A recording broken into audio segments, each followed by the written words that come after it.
Halo semuanya, kedengeran nggak suara saya? Halo, kedengeran Ayunda. Kedengeran ya? Jelas. Halo Mas Gimana nih? Ezra. Halo. Oke, lanjut. Mana nih teman-teman lain? Kok chatnya sepi-sepi aja?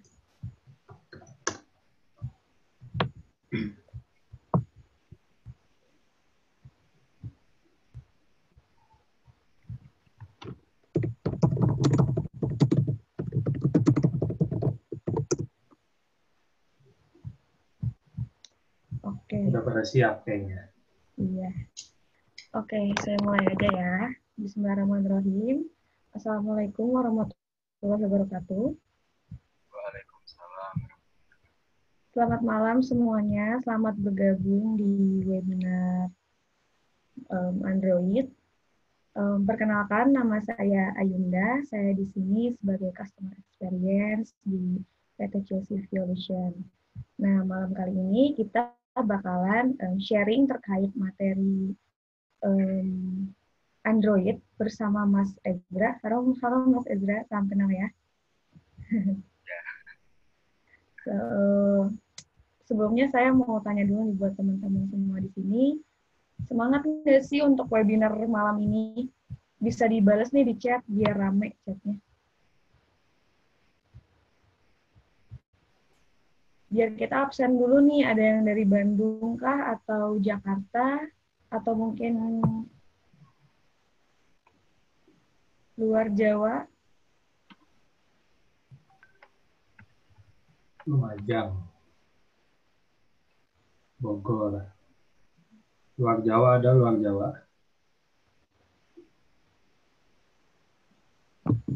Oh, Mas Reza dari Makassar. Lumayan ya, jauh-jauh semua. Jatim hadir, Jogja, Makassar, Bogor. Oke, kayaknya kita langsung aja nih masuk ke Mas Ezra. Mas Ezra gimana nih? Materinya sudah siap? Sudah siap, Kak? Siap dimulai.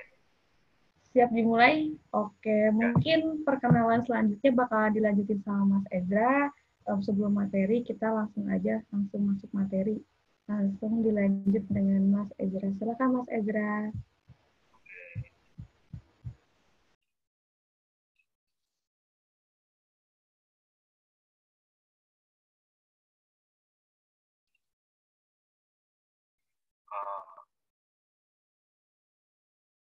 Assalamualaikum warahmatullahi wabarakatuh. Selamat malam teman-teman semua. Saya perkenalkan, nama saya Ezra Lazuardi Wijaya dari Sekolah Mobile. Pada kesempatan malam hari ini saya akan mempresentasikan tentang materi mengenal Kotlin dan peluang karirnya sebagai Android developer. Sebelum masuk ke materi, izinkan saya untuk memperkenalkan diri dulu ya. Jadi background saya adalah Android developer dengan bahasa Kotlin dan Java. Saat ini saya sudah dalam masa magang di salah satu perusahaan di Jakarta sebagai software developer. Dan baru-baru ini saya bergabung dengan Sekolah Mobile untuk menjadi Android trainer di sana. Kalau teman-teman ingin lihat lebih dekat tentang profil saya, bisa cek di website saya di tiralazuardi.com. Untuk umur saya 18 tahun, kelahiran tahun 2001. Oke, lanjut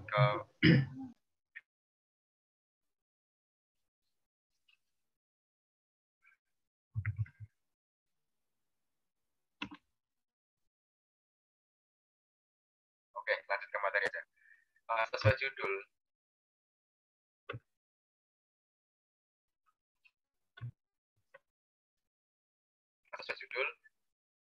mengenal Kotlin dan peluang karirnya sebagai Android developer. Mungkin teman-teman di sini masih ada yang penasaran nih atau bingung tentang apa sih itu Android developer dan dia itu kerjanya ngapain aja sih. Nah, layaknya developer atau pengembang aplikasi lainnya, Android developer atau pengembang Android adalah developer atau pengembang yang mengembangkan aplikasi di platform Android. Nah, terus teman-teman mungkin tanya, kerjaannya Android developer itu ngapain aja sih? Secara garis besar, Android developer itu membuat, menguji, dan juga memelihara. Yang pertama, membuat. Android developer bertugas untuk membuat aplikasi dengan UX atau user interface dan user experience yang optimal untuk pengguna mobile. Jadi biasanya UI dan UX ini udah ada yang buat dari tim UX pada perusahaan atau instansi yang teman-teman ikuti. Nah, kita sebagai Android developer itu secara kasarnya itu biasanya mengkonvert desain dan flow yang udah dibuat itu menjadi bentuk real pada aplikasi Android yang nantinya akan digunakan oleh pengguna. Yang kedua, menguji. Jadi ketika kita udah mengembangkan sebuah aplikasi dan ingin menerimanya secara publik, kita perlu nih menguji aplikasi yang kita kembangkan itu. Kita nggak mau aplikasi yang udah rilis ke publik itu nantinya ada bug, error, atau mungkin vulnerability dan flow-flow lainnya. Jadi kita perlu menguji supaya nantinya waktu digunakan oleh publik itu nggak buruk ya, nggak dinilai first impression-nya itu nggak buruk gimana. Di Android sendiri, pengujian aplikasi itu ada 3 jenis. Yang pertama, unit testing atau pengujian unit. Unit testing ini berguna untuk menguji algoritma atau potongan kode. Secara kasarnya itu bagian kecil dari aplikasi yang kita buat. Jadi ketika kita sudah membuat sebuah algoritma dan kita ingin mengecek hasilnya, mengecek outputnya, kita perlu yang namanya unit testing. Nah, yang kedua ada integration testing atau yang bisa disebut INT. Integration testing ini digunakan untuk menguji apakah aplikasi yang sudah kita buat itu sudah berjalan secara optimal dengan sumber eksternal. Contohnya seperti ini. Ketika kita membuat sebuah aplikasi A lah misalnya, dan aplikasi A itu butuh transfer data dengan server B. Nah, integration testing ini memastikan bahwa aplikasi A itu sudah bisa transfer data secara optimal ke server B. Di mana server B itu adalah sumber eksternal karena berada di luar di aplikasi Android kita. Dan yang terakhir ada UI testing atau bisa disebut instrumental testing. Sesuai namanya, UI testing, user interface testing. UI testing ini digunakan untuk menguji tampilan pada aplikasi Android yang kita buat. Apakah tampilan yang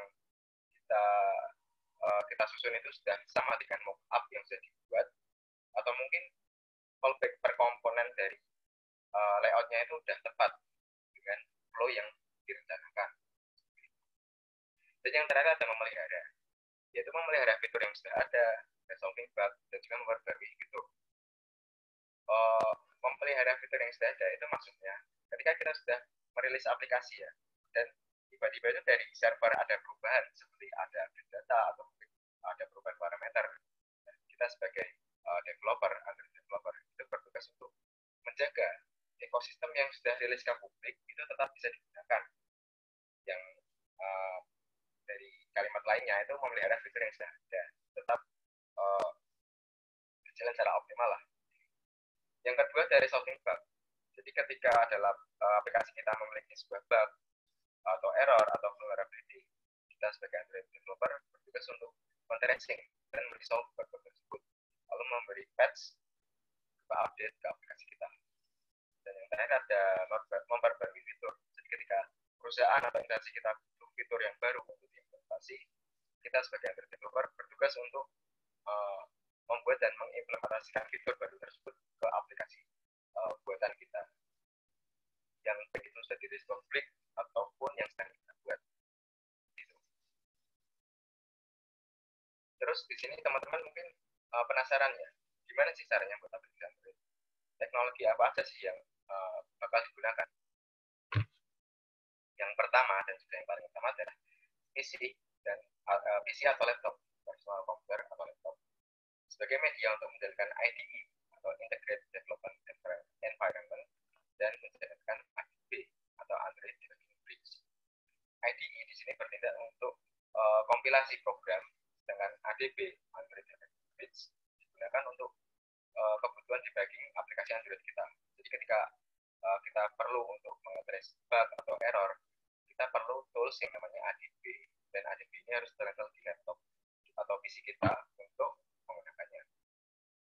Dan yang kedua ada IDE, Integrated Development Environment. Bahkan untuk penyusunan kode dan layout, debugging, dan juga kompilasi. IDE ini merupakan satu-satunya tool yang paling penting yang digunakan oleh Android developer.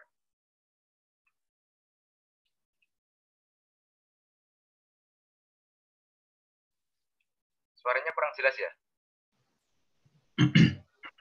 Di saya aman sih, Mas. Aman, oke. Teman-teman yang lain? Di saya juga aman soalnya. Volumenya bisa dinaikkan. Oh, kurang keras, oke.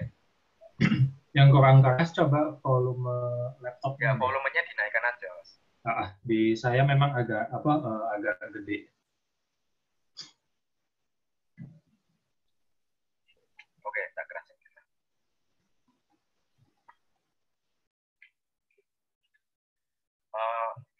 Saya ulangi ya, sampai ID.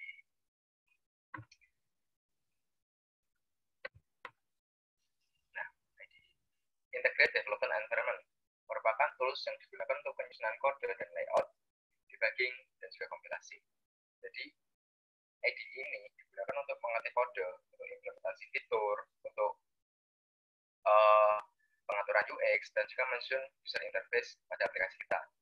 Dan IDE ini juga bisa digunakan untuk debugging bug atau error pada aplikasi kita, dan juga tentunya untuk mengcompile aplikasi yang kita buat menjadi bentuk format .apk, format aplikasi Android, yang nantinya bisa dirilis ke publik melalui market seperti Play Store dan lain-lain. Untuk IDE ini sebenarnya ada banyak jenisnya sih yang bisa digunakan untuk Android. Contohnya itu ada IntelliJ IDEA, ada Android Studio, ada Eclipse, Visual Studio, dan sebagainya. Namun yang terkenal itu ada dua, IntelliJ IDEA dan Android Studio. IntelliJ IDEA ini buatan JetBrains, sedangkan Android Studio ini buatan Google. Namun sebenarnya Android Studio ini merupakan versi modifikasi dari IntelliJ IDEA. Namun oleh Google ditambahkan beberapa fitur sehingga lebih mudah untuk penggunaan pemrograman Android. Maka dari itu Android Studio lebih terkenal ketimbang IDE lain. Dia benar-benar didukung oleh Google selaku pengembang utama Android. Lalu yang ketiga ada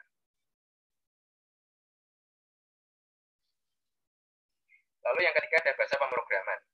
Ya tentunya untuk memprogram suatu aplikasi kita perlu yang namanya bahasa pemrograman. Digunakan untuk implementasi fitur dan UX pada aplikasi yang akan kita buat. Bahasa pemrograman di Android itu sebenarnya ada banyak. Bisa menggunakan Java, Kotlin, dan dengan menggunakan NDK atau Native Development Kit, kita bisa menggunakan bahasa C, C# maupun C++. Namun Google selaku pengembang utama Android sangat menyarankan untuk menggunakan Kotlin. Kenapa kok Kotlin? Akan kita bahas pada slide berikutnya. Nanti akan kita bahas detail untuk penggunaan Kotlin. Dan untuk teknologi terakhir yang dibutuhkan adalah perangkat emulator. Jadi ketika kita sudah mengembangkan suatu aplikasi dan perlu testing, kita perlu yang namanya perangkat emulator. Bisa menggunakan perangkat nyata atau menggunakan emulator virtual di PC kita. Oke, mungkin teman-teman sudah punya gambaran ya tentang apa sih yang dikerjakan oleh Android developer dan teknologi apa aja yang digunakan. Dan selanjutnya yang mau aku bahas adalah peluang karirnya menjadi Android developer.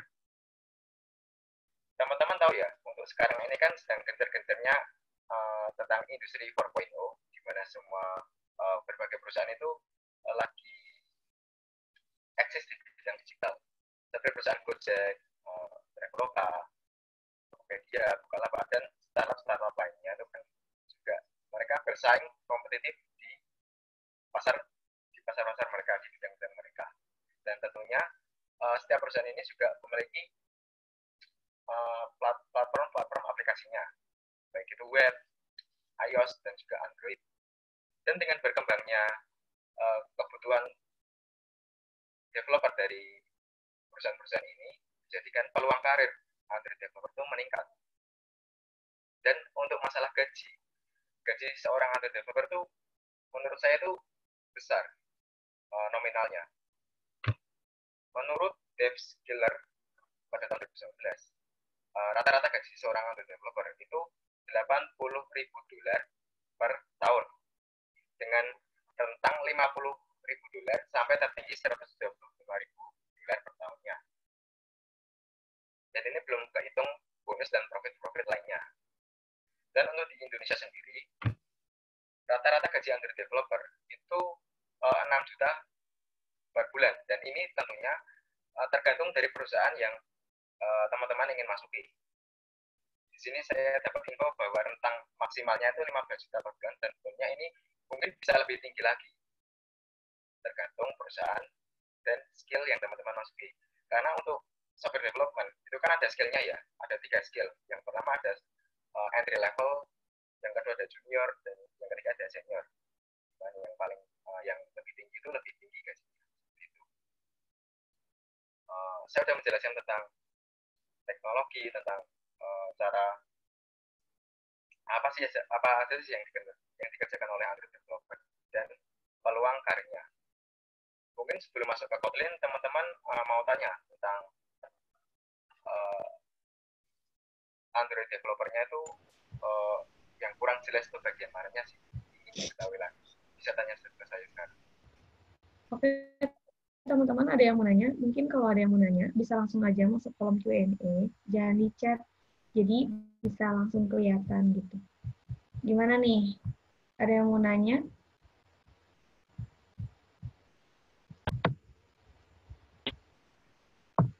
Halo, teman-teman.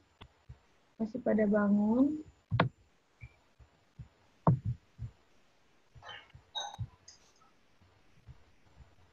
Mungkin saya mau nanya dikit deh, Mas.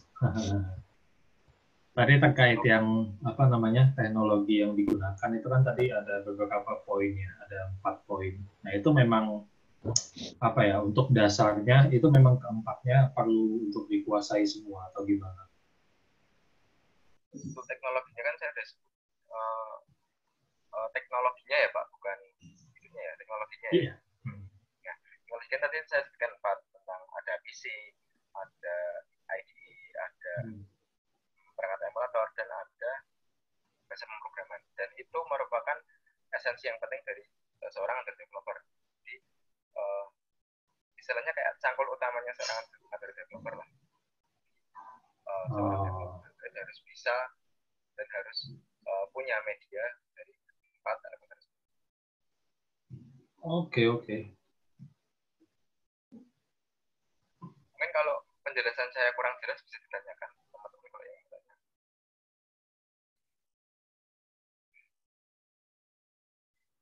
Ini ada yang tanya tentang programmer, dari programmer nyasar. Aku mau nanya, emang Android developer juga desain UX? Sebenarnya enggak, karena Android developer, seperti yang saya sebutkan tadi ya, Android developer itu secara kasarnya itu mengkonvert desain dan flow yang sudah dibuat oleh tim UX-nya dari perusahaan atau dari mungkin startup atau instansi yang teman-teman masuki. Namun ada kasus di mana seorang full stack Android developer itu juga mendevelop desainnya sendiri. Kalau mungkin teman-teman di sini ada yang freelance ya, saya juga freelance, dimana saya juga mengembangkan suatu aplikasi itu full stack, desain juga dari saya, kodenya juga dari saya, dan backend-nya juga dari saya. Nah, dalam kasus seperti itu, mau nggak mau, kita harus buat desain UX-nya. Seperti itu.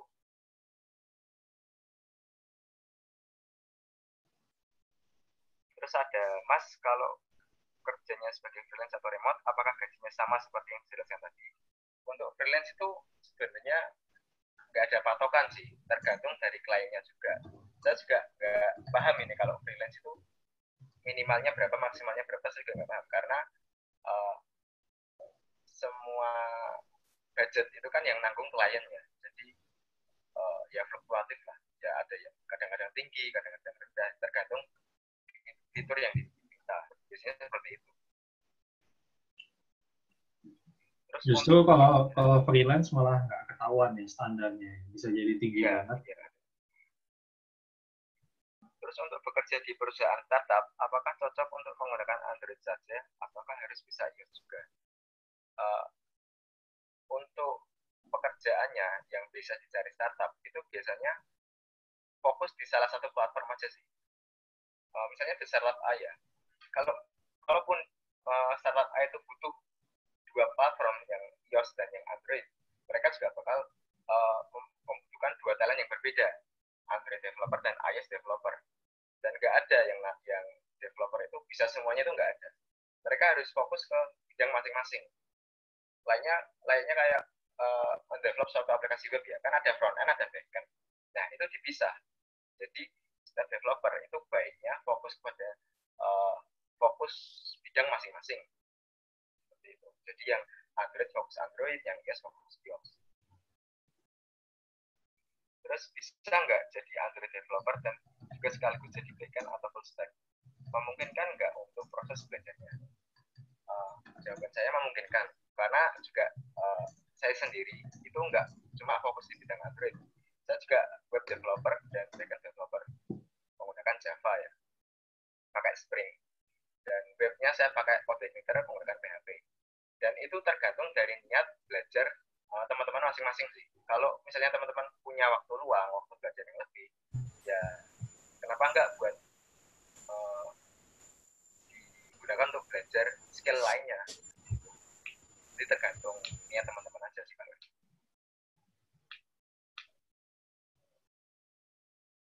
Oke, mungkin satu lagi Mas. Lanjut satu pertanyaan lagi, terus lanjut ke materi dulu. Mas, apakah belajar Android Java natif masih relevan sekarang? Karena sepertinya Kotlin mulai populer. Apakah saya boleh langsung belajar Kotlin atau natif Java? Nah, ini pertanyaan yang menarik. Seperti yang dinyatakan oleh Google, bahwa Google itu menyatakan Kotlin sebagai bahasa utama pemrograman Android.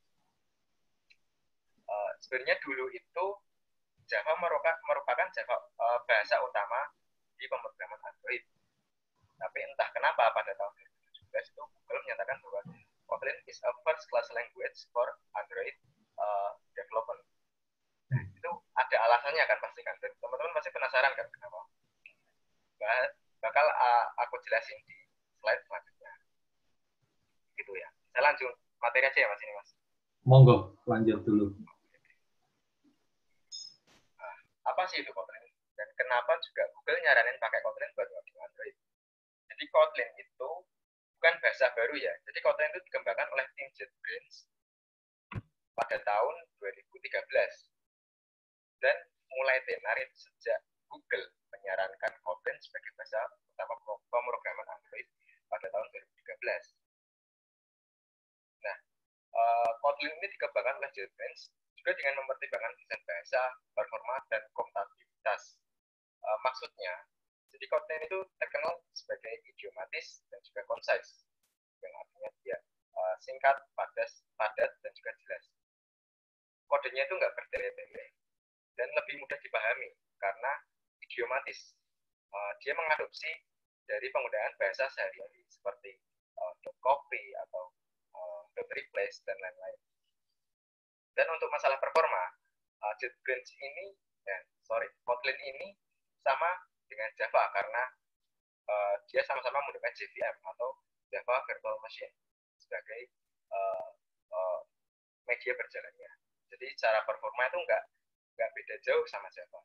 Dan bahkan untuk kasus-kasus tertentu seperti penggunaan Lambda, Kotlin ini dapat berjalan lebih cepat dari Java karena sudah dioptimalisasi oleh tim JetBrains-nya. Dan untuk masalah kompatibilitas, Kotlin ini seperti sama Java ya, dia multi-platform. Dia support untuk pemrograman backend, untuk front-end, mobile, desktop, dan lain-lain. Dan Kotlin ini bisa dikompilasi menjadi 3 jenis. Bisa dikompil ke JavaScript, bisa dikompil ke bytecode, dan juga bisa digunakan untuk compile JVM, yang digunakan pemrograman Android. Pada tahun 2013, waktu acara I/O 17 dari Google secara ofisial tuh mendeklarasikan bahwa Kotlin itu bahasa utama, first class language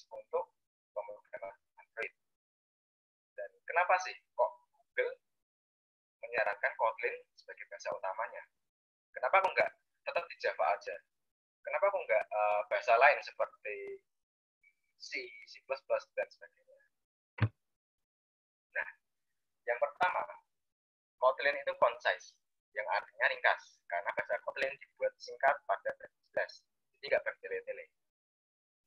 Yang kedua, dia idiomatic, artinya desain bahasa Kotlin itu mengadopsi dari bahasa yang biasa digunakan sehari-hari, sehingga dia beginner friendly, bisa dipahami secara beginner, bisa dipahami oleh beginner secara mudah.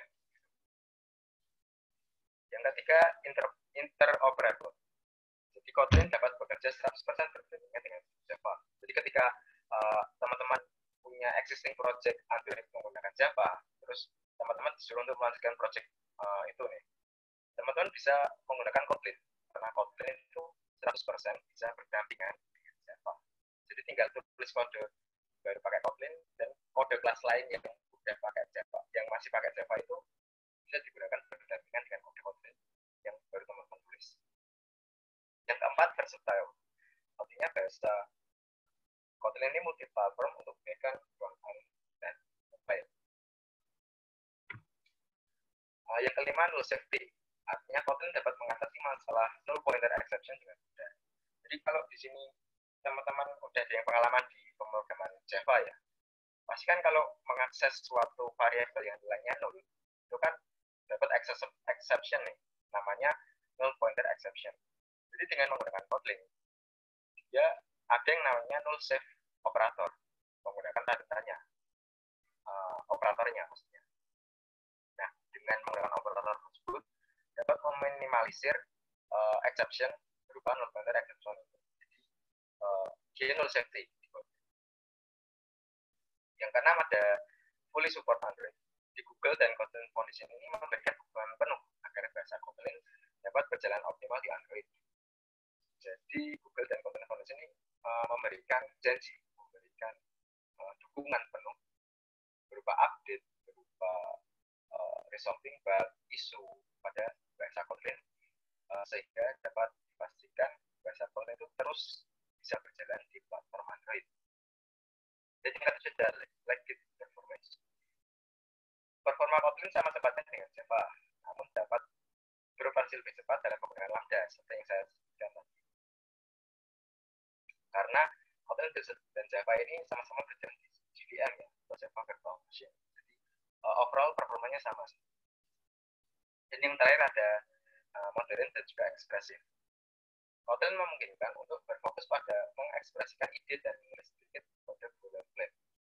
Jadi kalau kita memprogram Android menggunakan Java, itu sebenarnya ada kode boilerplate dari Android-nya yang perlu ditulis agar aplikasi kita dapat berjalan. Dan dengan menggunakan Kotlin, kita dapat menghapus kode boilerplate atau kode bawaan itu, sehingga kita bisa lebih fokus pada di aplikasi kita yang akan kita develop. Dan di sini ada contoh-contoh aplikasi yang dibuat oleh Kotlin. Sebenarnya ada banyak sih, saya ambil sedikit aja. Ada Evernote, Microsoft, Coursera, Pinterest, Basecamp, juga Trello. Dan startup dan perusahaan ini tuh dulunya dia menggunakan Java. Dan sejak Kotlin itu keluar, dan Kotlin sekarang sudah mencapai versi stabilnya, versi 1.2. Perusahaan-perusahaan ini mulai migrasi ke Kotlin dengan menggunakan Java berdampingan dengan Kotlin. Karena Kotlin itu seperti yang saya sebutkan tadi itu interoperable, bisa berdampingan menggunakan Java. Untuk bentuk kode Kotlin-nya di Android itu seperti ini ya teman-teman. Di sini teman-teman bisa lihat ada kelas main activity yang extend up compat activity. Lalu pada fitur lalu pada fungsi on diet, pada parameter bundle-nya, Kotlin bisa menggunakan save parameter yang berguna untuk mengurangi null pointer exception.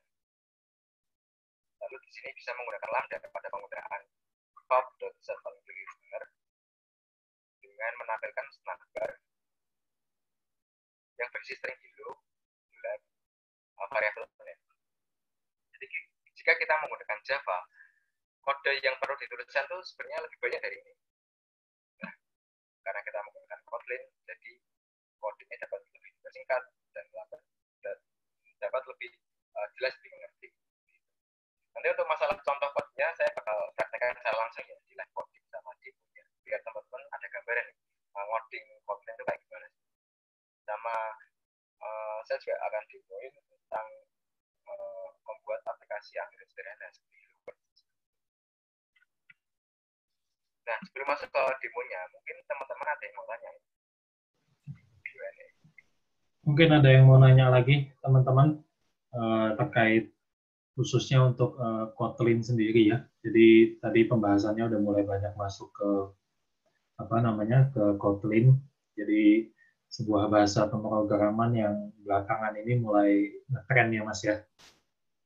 Mulai banyak dipakai. Ini mungkin ada beberapa pertanyaan nih Mas, monggo dijawab di Q&A.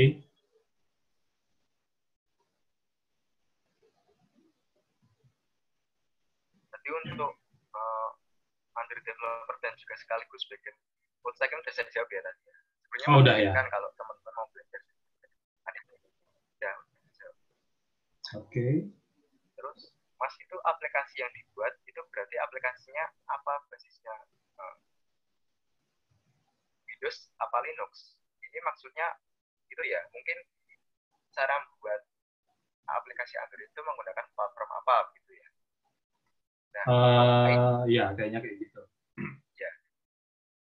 IDE yang seperti saya katakan tadi, pemrograman di Android, contohnya Android Studio lah, itu support tiga jenis platform, ada Windows, macOS, dan juga Linux. Jadi kalau teman-teman yang nggak punya Windows bisa pakai Linux dan sebagainya. Jadi ada 3 pilihan platform untuk mengembangkan aplikasi Android di PC teman-teman. Terus jika masuk langsung ke Kotlin tanpa kita mengetahui Java gimana Mas? Sebenarnya bisa, karena seperti yang saya sebutkan tadi, Kotlin itu beginner friendly karena bahasanya idiomatis dan lebih bisa mudah diingat daripada Java. Contohnya seperti ini, ketika kita ingin ngeprint konsol ya, di Java kan menggunakan system.out.println. Nah, di Kotlin dia menggunakan println saja. Jadi lebih singkat dan lebih jelas. Nanti untuk contoh berikutnya akan aku praktekkan ini di live coding. Terus kalau Android Jetpack gimana Kak? Kalau dibandingkan dengan Kotlin, lebih bagus mana? Sebenarnya Android Jetpack ini dia library ya. Dia kayak pustaka Android. Jadi Android Jetpack ini dia pustaka yang dibuat pure menggunakan Kotlin oleh programmer Google yang digunakan untuk membantu para Android developer memudahkan Android developer untuk mengembangkan dan mengimplementasikan fitur-fitur pada aplikasinya. Jadi kalau ada pikiran lebih bagus Android Jetpack atau Kotlin nih, sebenarnya Android Jetpack itu pustaka, dia nggak bisa diprogramkan. Dia pustaka Android. Lalu bagaimana menjadi Android developer untuk entry level? Ini kalau menurut saya ya itu belajar aja sih. Jadi di Android itu kan sebenarnya banyak elemen-elemen yang perlu dikuasai seperti layouting, terus arsitekturnya, lalu implementasi algoritma, terus masuk ke CRUD, masuk ke service, networking, dan lain-lain. Jadi untuk entry level itu sebenarnya cukup layouting, cukup implementasi algoritma dan arsitekturnya. Itu entry level. Dan kemudian nanti seiring waktu teman-teman bisa belajar tentang komponen-komponen di Android itu apa aja sih, dan cara bekerja dan cara implementasinya itu seperti apa. Maksudnya Kotlin berjalan di mana? Kotlin itu berjalan di Java Virtual Machine. Kotlin itu berjalan di Java Virtual Machine yang artinya JVM atau Java Virtual Machine itu seperti alat compile-nya Java ya. Jadi gini, bahasa pemrograman yang kita ketik ke komputer itu kan nantinya akan di-convert bahasa mesin. Nah, yang convert itu namanya compiler. Nah, kalau menggunakan Java atau menggunakan Kotlin, jadi kode yang kita ketik itu akan di-convert oleh compiler ke bentuk kode yang bisa dimengerti oleh JVM. Nah, nantinya JVM ini akan mengkonvert bentuk kode itu ke code machine code. Jadi dia dua kali kerja sih. Jadi dari kode kita masuk ke JVM, lalu JVM masuk ke bahasa mesin. Beda dengan bahasa-bahasa lain seperti C atau C# atau C++. Dia bahasa yang low level di mana ketika kita mengkompil kode yang kita ketik itu langsung dikonvert ke bahasa mesin, di mana performanya juga lebih tinggi tentunya. Beda menggunakan Java atau Kotlin, karena kode kita itu kekompil ke JVM dulu, baru ke bahasa mesin, ini performanya nggak sehebat C ya. Tapi ini menurut saya itu nggak penting sih tentang membandingkan performa dengan bahasa lain. Karena untuk Android sendiri memang dari dulunya udah dibuat untuk kompatibel dengan Java. Maka mau nggak mau kita harus menggunakan bahasa yang kompatibel menggunakan JVM seperti Java atau Kotlin. Mas itu katanya Kotlin bisa buat aplikasi. Itu tipe untuk iOS. Dia apa pakai Android juga ya?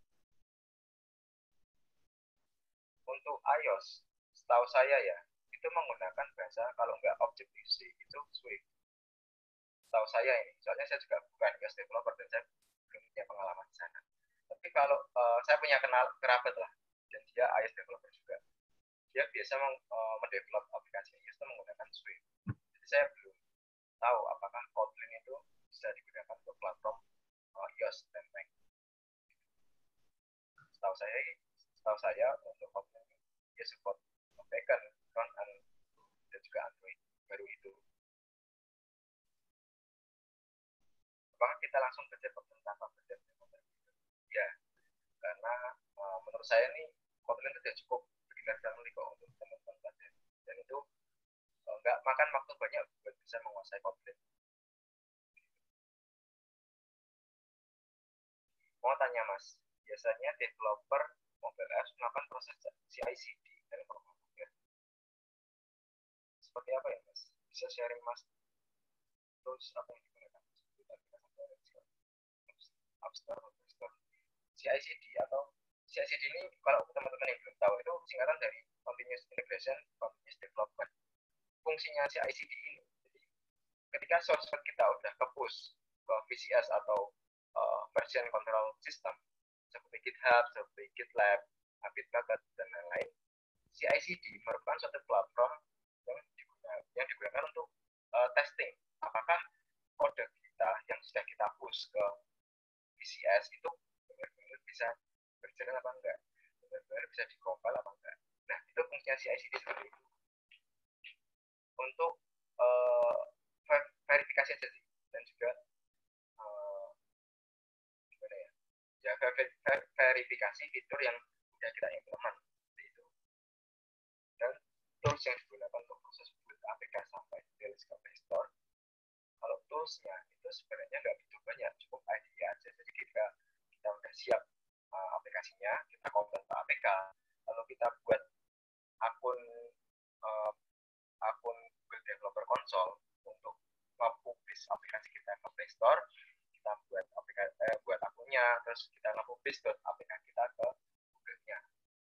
Dan itu nggak langsung muncul ya, nggak langsung muncul. Dia butuh verifikasi dari pihak Google, apakah aplikasi kita itu benar bisa dipublikasikan nggak sih, apakah dia mengandung malware, mengandung vulnerability, dan sebagainya. Jadi untuk CI/CD-nya itu sebenarnya opsional sih, dia untuk verifikasi aja.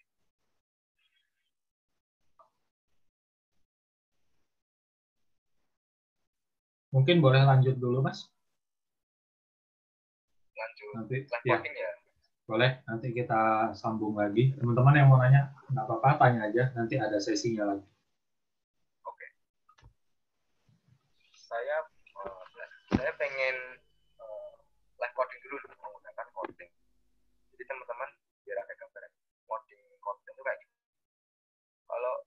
mau coba pakai Kotlin tapi nggak mau install IDE, ini ada platform yang namanya play.kotlin.org. Teman-teman bisa bermain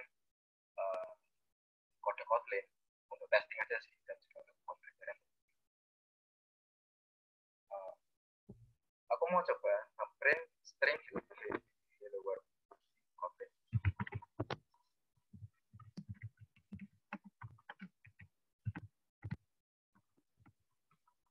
Nah, umumnya untuk nge-print string seperti ini, nge-print teks seperti ini di Java itu menggunakan sintaks seperti ini.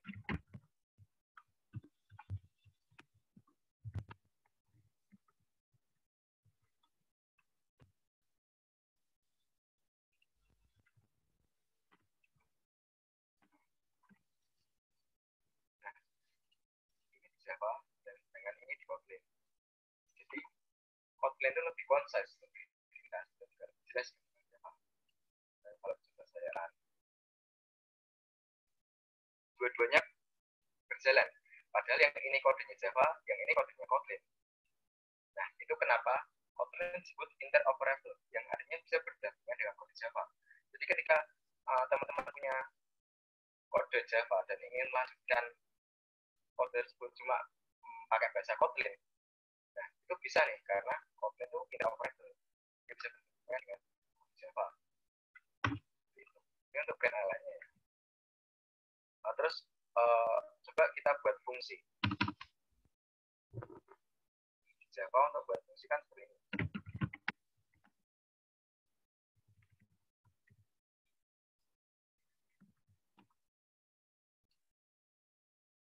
Private void fungsi, yang artinya void itu dia tidak mengembalikan nilai apa-apa. Intinya seperti ini. Ini kode Java. Kalau di Kotlin penulisan fungsi itu seperti ini.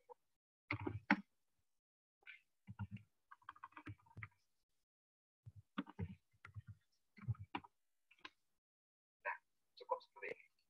Jadi ketika kita panggil,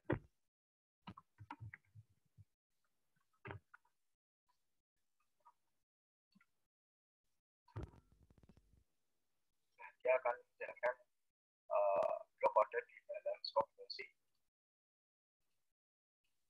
Jadi sebenarnya di fungsi di Kotlin itu yang mereturn tipe data yang namanya unit. Tapi ini opsional ya.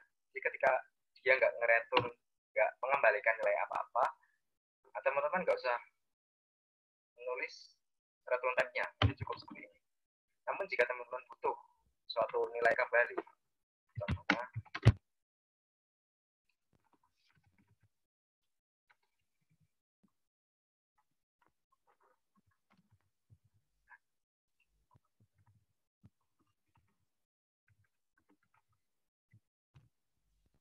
di sini saya membuat variabel A yang bersifat final, dan saya memanggil fungsi, dan fungsinya mereturn nilai 11. Untuk mereturn sebuah nilai, kita perlu mendeklarasikan return type dari fungsi tersebut. Ketika nilainya integer, kita juga perlu return type-nya integer. Ketika ini string, kita juga tipe datanya string.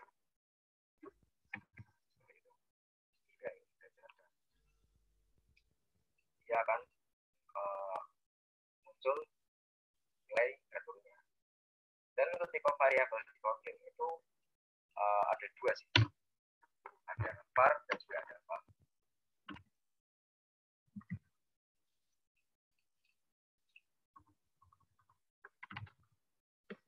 Bedanya apa? Jika var itu, kalau mungkin teman-teman ada yang pernah pakai JavaScript ya. Var itu variabel biasa yang bisa diedit atau istilahnya mutable. Dengan val itu nggak bisa diedit, nggak bisa diubah atau immutable. Jika A ini saya kasih nilai baru, C, dan B saya kasih nilai baru, D, seharusnya ini menunjukkan error karena val dari asal level D satu val B yang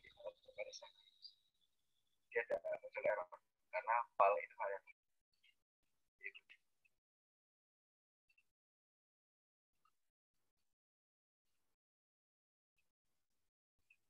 sampai ini ya, saya coba buat fungsi faktorial gitu ya, ada gambaran tentang cara kerja fungsi.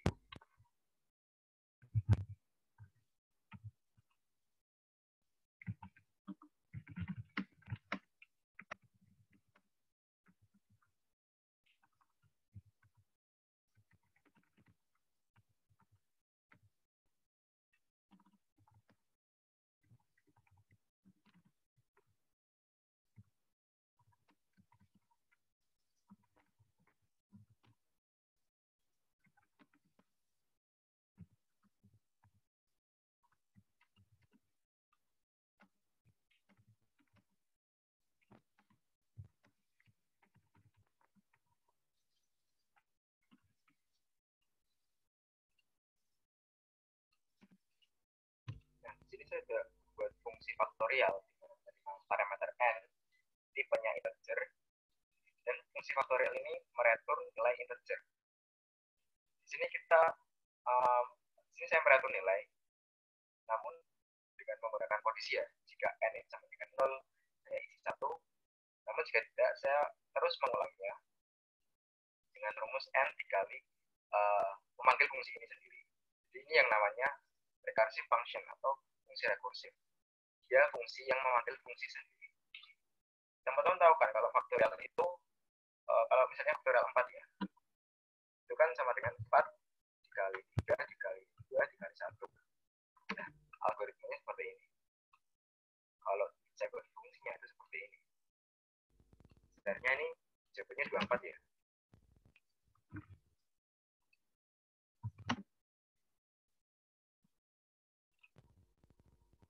Nah, ini adalah salah satu contoh fungsi rekursif. Di mana fungsi yang memanggil fungsinya, banyak fungsi yang memanggil fungsinya sendiri. Terus teman-teman lihat ini ada hijau-hijau ya. Ini namanya komen. Dan komen ini bersifat informasi aja, dia nggak dijalankan. Kalau teman-teman punya pengalaman di bahasa lain, Java dan lain-lain, dan itu udah sih fungsinya komen.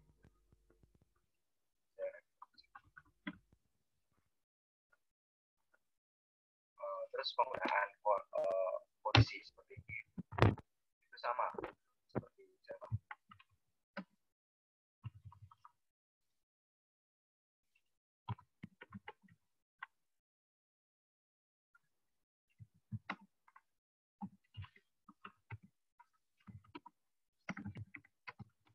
Lalu looping while,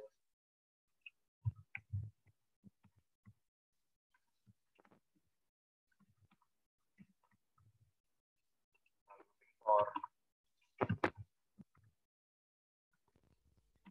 Di sini kalau looping for di Kotlin itu agak beda dari Java, karena Kotlin ada yang namanya range. Ini mirip Python ya, jadi kalau teman-teman punya pengalaman dengan Python, tahu cara. Dia mengulang variabel ini dari range 1. Oh, ini an error karena dia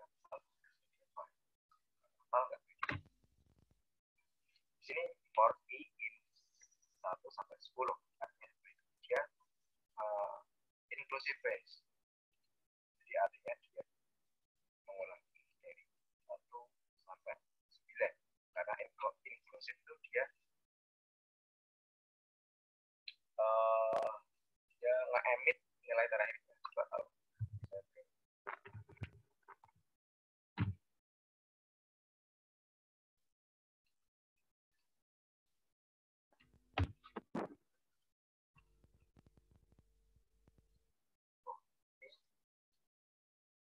Dia exclusive range ya. Maaf, dia exclusive range, di mana dia mengulang dari 1 sampai 10. Jadi kalau teman-teman belum punya pengalaman dengan looping, ada dua jenis looping, di mana range-nya itu inclusive dan exclusive. Inclusive itu dia nge-emit nilai terakhir. Artinya gini, ketika kita melooping dari 0 sampai 10, kalau dia inclusive itu berarti dia 0 sampai 9. Kalau dia exclusive dari dia 0 sampai 10. Jadi inclusive itu artinya dia nge-emit nilai terakhir. Jadi Kotlin untuk course Kotlin Media merupakan eksklusif branch.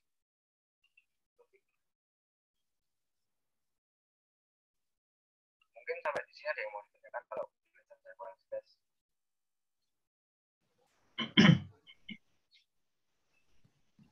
Teman-teman, mungkin ada yang mau ditanyain? Atau mulai ngebul? Ada bingung ya? Nggak apa-apa lah. Kalau untuk yang yang udah pernah mungkin bisa ngikutin. Tapi kalau yang belum pernah, wajar lah kalau ngebul. Tapi tadi cukup menarik ya. Ternyata di satu rangkaian dengan Java bisa sama-sama jalan ya. Ya, karena Kotlin kan interoperable. 100% bisa.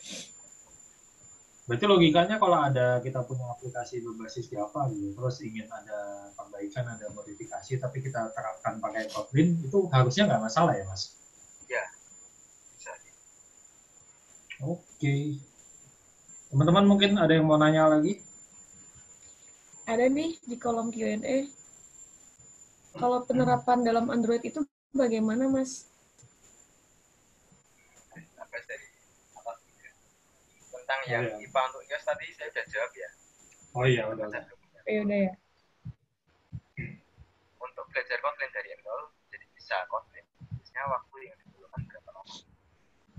Untuk pengalaman saya itu, kalau teman-teman benar-benar niat ya, jadi sehari itu minimal 1 jam, itu dengan waktu sebulan itu udah bisa istilahnya menjadi level beginner lah. Ya udah, kalian bisa paham tentang arsitekturnya Kotlin itu seperti apa, tentang desain bahasanya seperti apa, tentang cara kerjanya. Jadi seperti itu. Jadi, kalau saran saya, luangkan waktu untuk belajar Kotlin itu minimal 1 jam sehari. Karena ini kan istilahnya bahasa baru ya buat teman-teman. Karena Kotlin kan juga baru sebenarnya. Untuk yang belum punya pengalaman, harus benar-benar belajar.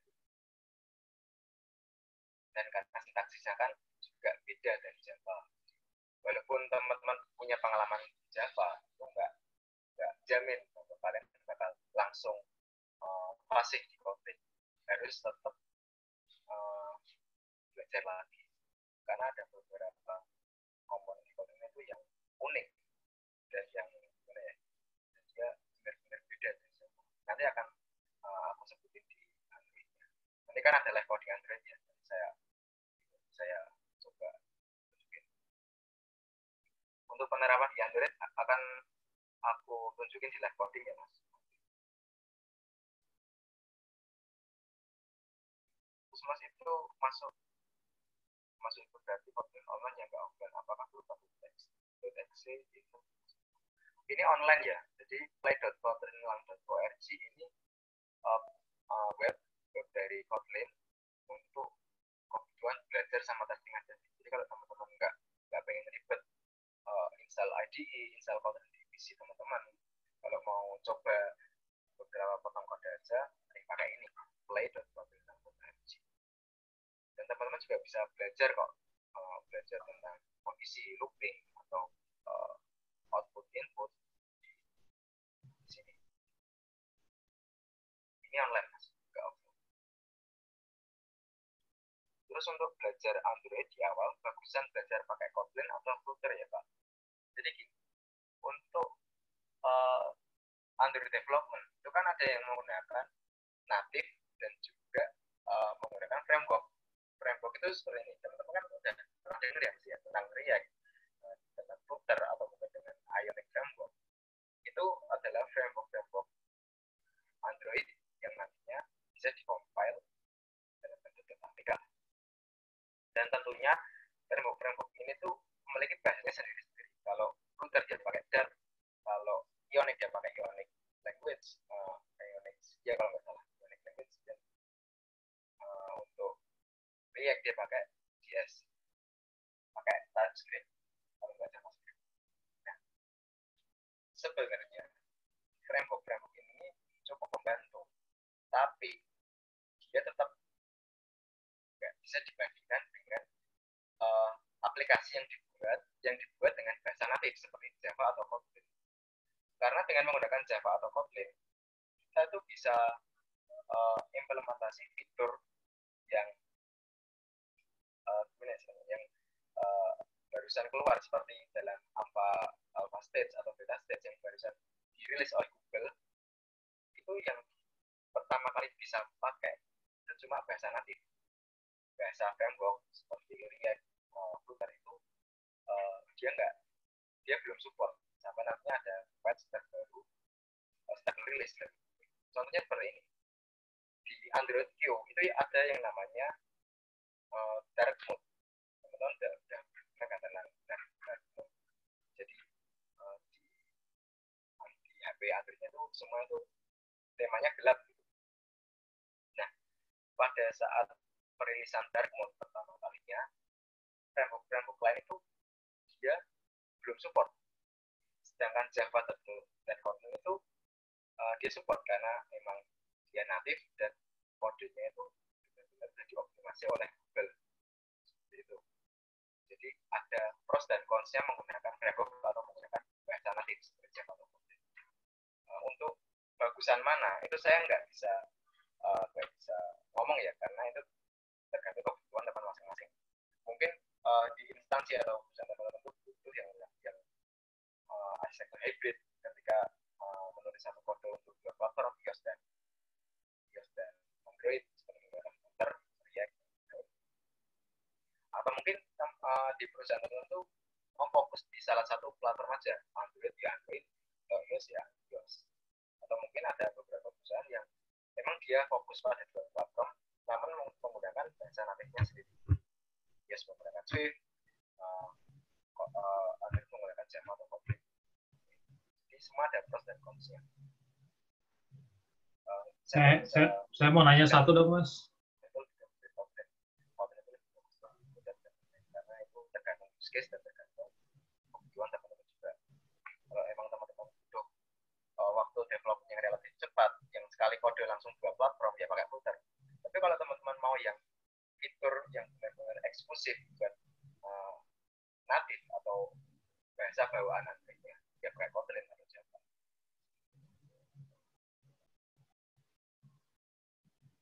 Halo, Mas Ezra, aku mau nanya satu dong.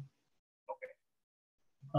Di industri sendiri, maksudnya khususnya di dunia Android development sendiri, maksudnya trennya, apakah memang sudah banyak Mas yang beralih ke Kotlin atau gimana sebenarnya trennya? Untuk trennya saat ini memang semua itu pada migrasi ke Kotlin. Jadi kan saya udah dari awal jelasin ke teman-teman bahwa perusahaan-perusahaan itu pada migrasi ke Kotlin ya, seperti contohnya perusahaan Evernote, perusahaan perusahaan Trello dan lain-lain. Coba saya tunjukin ya perusahaan apa aja sih yang udah migrasi ke Kotlin. Ada di website-nya Android.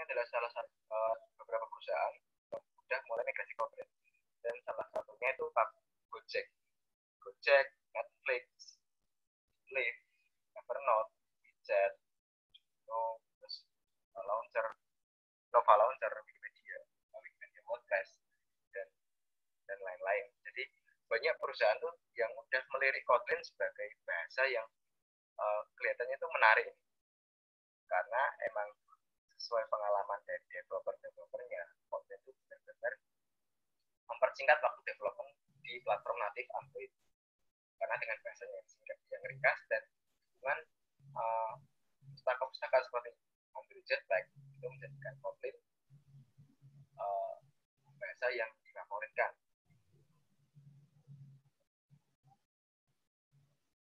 Oke, lanjut.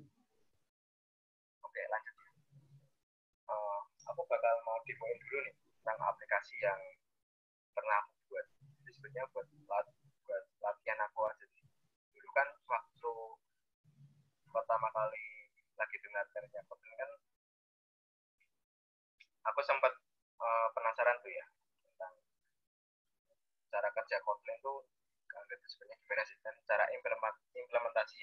itu kayak gimana. Nah, ini adalah ada salah satu contoh aplikasi yang aku buat dulu.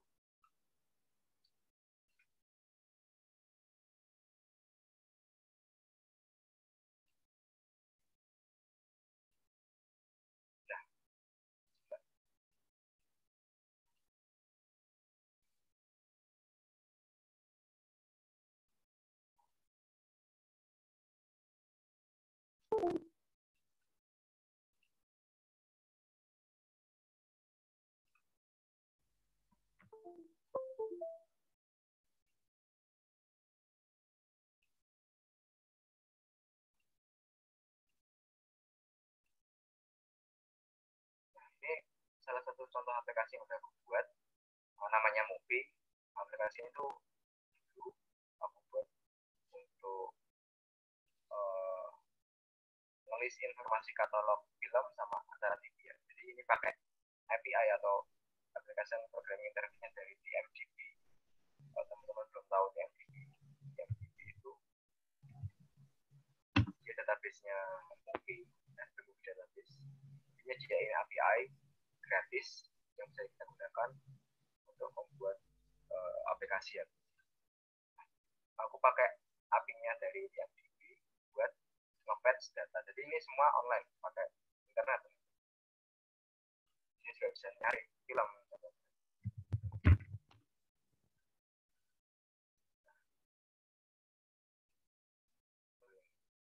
Dan ini menggunakan pure 100% Kotlin dengan bantuan pustaka Unreachable, terus Kotlin Coroutines untuk fetching secara asinkronus dan menggunakan SQLite Room sebagai database lokalnya.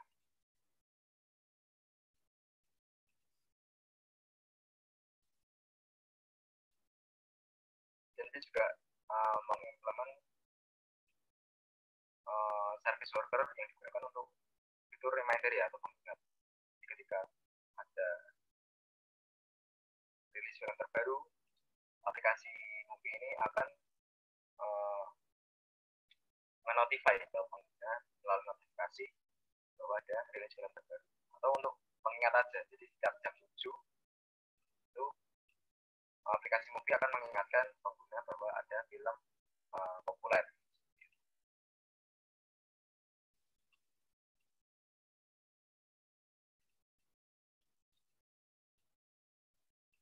Ini cuma buat gambaran teman-teman tentang aplikasi Android yang saya buat.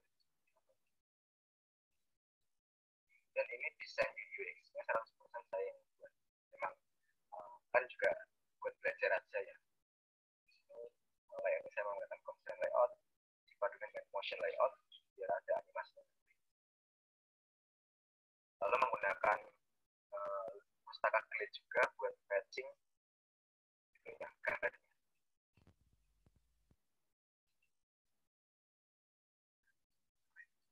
Lalu aku mau live coding di IDE di Android Studio. Ini kebetulan aku juga udah mulai create new project. Jadi kalau teman-teman yang belum tahu cara nge-create projectnya, waktu teman-teman mau buka Android Studio atau udah buka seperti kayak gini kan bisa di new project gitu ya. Terus teman-teman bisa pilih nih tipe activity atau tipe elemennya itu kayak apa. Kalau misalnya mau dibuat seperti menu ya pakai button notification. Ini modelnya kayak Instagram gitu. Jadi ada buttonnya di bawah. Belum muncul Mas di layarnya. Oh, belum muncul. Iya, belum.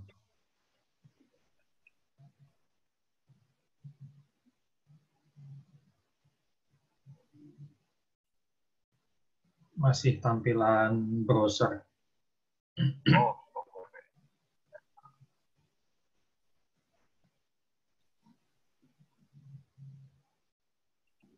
Jadi yang visor itu tadi belum ya? Yang aplikasi saya belum tampil ya? Apa gimana? Iya, belum juga tuh. Oh, oke. Okay. Kita ulangi lagi. Aku kira emang nggak nge-share, cuman kayaknya aneh deh.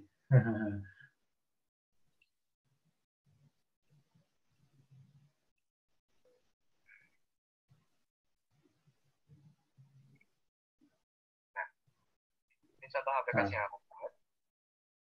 Tak ulang guys. Namanya Movie. Dia pakai API-nya The Movie GP tadi ya.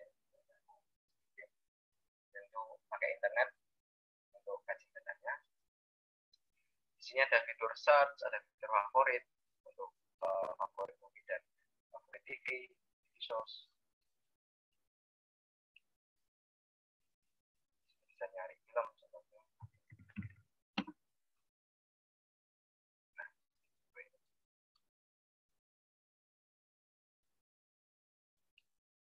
ini buat demo aja sih buat kamu. Dan memang aku buatnya pure 100% pakai mobil.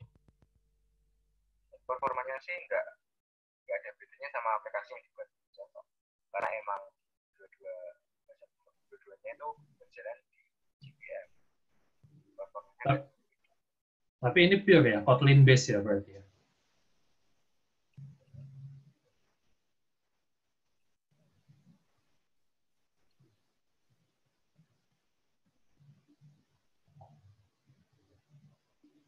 Ini ada pertanyaan ini. Oh iya Mas, pernah dengar apakah seorang Android developer itu belum tahu atau belum masih bingung tentang API itu apa? API itu singkatan dari Application Programming Interface. Jadi API ini digunakan sebagai media seorang developer untuk mengakses data dari server. Jadi API ini itu udah ada yang buat yang namanya backend developer. Jadi backend developer itu dia membuat API yang nantinya kita konsum, kita gunakan. Jadi kita sebagai Android developer itu sebenarnya udah disediakan sih, mockup-nya udah disediakan, flow-nya udah disediakan, API-nya udah, jadi tinggal pakai dan kita tinggal implementasi jadi aplikasi real, nggak perlu duit. Jadi nggak usah takut kalau Android developer itu harus belajar PHP buat bikin API ya. Kalau emang teman-teman nggak mau fokus full stack, nggak mau fokus di banyak platform, yang mending nggak usah fokus aja di Android, fokus aja di layouting, di implementasi algoritma di Kotlin dan sebagainya.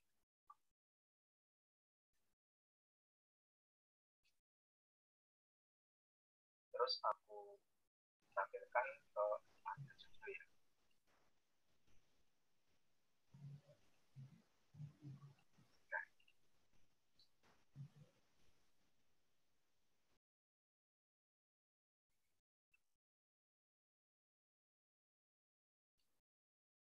Nah, ini aku udah buka Android Studio dan create project baru. Jadi kalau teman-teman belum create project baru atau bahkan baru install Android Studio, bisa klik new project. Terus teman-teman bisa milih nih activity atau halaman. Biasanya activity ya di Android itu kayak halaman suatu ya halaman yang tampilan ke pengguna itu namanya activity. Teman-teman bisa pilih starting activity itu seperti apa. Apakah mau basic activity yang ada coding action seperti ini, atau mungkin activity kosong, atau mungkin tentang navigation kayak Instagram yang ada pattern-nya di bawah, dan aplikasi-aplikasi lain. Maps, full screen, dan navigation driver kayak Play Store yang teman-teman lihat menunya di Play Store. Di sini teman-teman pilih aja yang menjadi activity yang nantinya akan meng-create activity kosong yang tampilannya seperti ini. Jadi waktu teman-teman nge-create itu Android Studio itu sudah nampilkan dua file activity main.xml sama main activity.php. Ini berarti itu bahasa Kotlin itu kodenya, bisnis logiknya, dengan XML itu layoutnya. Jadi ini yang ditampilkan oleh pengguna, ini logika yang perlu kita implementasi. Jadi untuk implementasi X-nya, implementasi user experience, implementasi fitur, nah itu di sini. Untuk tampilannya ya di sini. Terus file ini tuh letaknya di mana sih? Nah, teman-teman bisa di sini bisa lihat di folder app. Ini ada Gradle script ya. Gradle script itu script untuk kebutuhan kompilasi sama penambahan pustaka Android. Jadi untuk sekarang itu belum penting dan belum digunakan. Jadi aku bahas yang folder app-nya dulu. Jadi di folder app ini ada yang namanya manifest, Java, dan juga REST. Walaupun kita menggunakan Kotlin, jadi jangan bingung, kok ini masih Java ya? Memang ini bentuknya seperti ini, memang strukturnya seperti ini. Ya. Jadi nggak usah bingung, kok aku pakai bahasa Kotlin tapi kok Kotlinnya Java. Ya nggak apa-apa, emang struktur projectnya itu seperti ini di Kotlin. Di sini ada manifest, ada Android manifest XML. Di manifest ini digunakan untuk informasi utama aplikasi Android kita. Jadi kita menentukan ikon aplikasi kita itu yang tampil di launcher itu pakai ikon apa. Nah, ini deklarasiannya.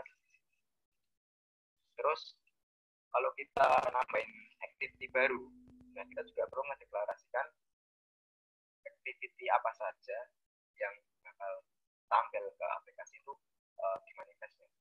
Misalnya kayak daftarin activity itu ke manifest gitu. Manifest kayak kontrak utamanya sebuah aplikasi Android. Nah, lanjut dari manifest, di sini ada folder Java. Nah, kalau ini ada 3 jenis folder ya. Folder yang biasa ini itu folder untuk kode utamanya, kode utama aplikasi Android-nya. Dan sedangkan 2 kode ini itu untuk testing. Jadi kan saya udah sempat singgung-singgung ya tentang testing di Android itu ada berapa macam, kan ada 3 macam, unit testing, INT testing, sama instrumental testing. Unit testing itu di sini. Jadi kalau teman-teman mau ngetes algoritma atau potongan kode itu dikasihkan ke sini. Dan nanti bisa dilihat di sini. Terus kalau teman-teman mau ngecek UI testing atau instrumental testing itu bisa di sini. Jadi teman-teman itu memberikan perintah kepada framework Android itu bahwa misalnya buka aplikasiku terus scroll ke bawah. Nah, list instruksinya itu ditulis di sini. Nah, itu kenapa namakan instrumental testing, instructor testing. Dan untuk INT testing, integration testing itu dia nggak ada di sini. Memang INT testing itu ditesnya melalui aplikasinya langsung, dia secara UI lah, secara tampilan langsung, bahwa benar-benar bekerja integrasinya. Terus lanjut di dalam folder kodenya ini ada activity. Nah, di sini kode utamanya sebuah activity ditulis dalam bahasa Kotlin. Tadi kan saya udah sempat lihatin nih contoh bahasa Kotlin di Android kan sama persis. Dia singkat pada jelas. Terus di sini di dalam kelas main activity dia yang extend app compat activity. Nah, itu kok teman-teman mungkin bingung kenapa kok harus extend app compat activity. Emang di arsitektur Android untuk mendeklarasikan sebuah kelas, di mana sebuah kelas itu dijadikan sebuah activity, dia harus extend app compat activity.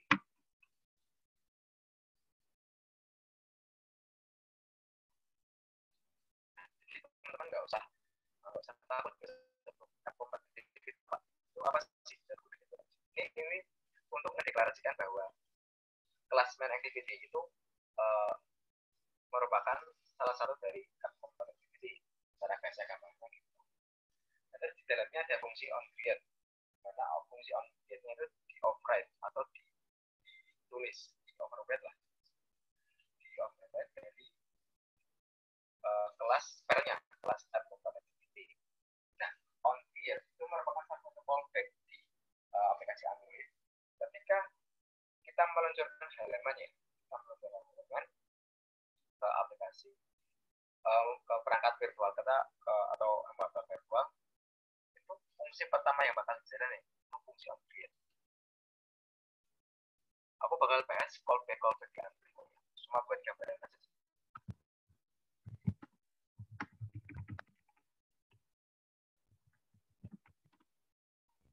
Udah punya pengalaman di Android juga, lihatnya ada onCreate atau onStop. Suaranya agak putus-putus, Mas. Oke, tak ulangi ya.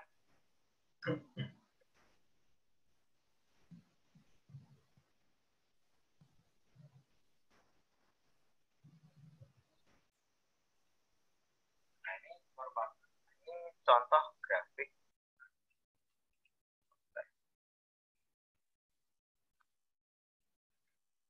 Ini contoh grafik dari life cycle atau callback activity di Android. Jadi pertama kali ketika activity atau halaman Android itu dimunculkan, tampilkan on create, di mana on create itu fungsinya itu fungsi ini, on create. Nah, lantas setelah on create itu ada on start, lalu on resume, lalu activity-nya tampil ke pengguna. Jadi ada 3 callback dulu baru dia tampil. Nah, setelah activity running ini, ketika user itu menekan tombol home ya, atau tombol recent apps di Android.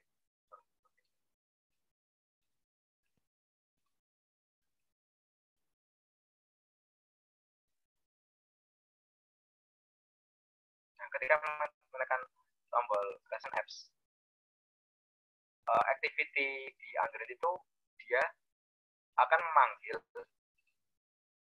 callback on pause. Nah, ketika dia di force close melalui tombol recent apps, dia akan masuk ke on stop, lalu on destroy. Dan jika on stopnya ini tiba-tiba dia kembali lagi ke aplikasinya, maka dia akan menjadikan on restart, lalu on start. Ini untuk terlalu awam ya, pemula ini nggak terlalu penting sih emang. Ini agak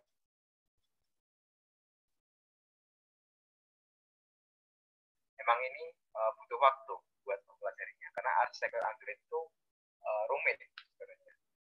Namun nanti seiring berjalannya waktu, aku yakin teman-teman yang niat belajar yang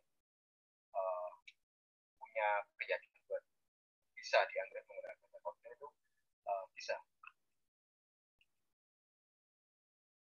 belajarnya benar.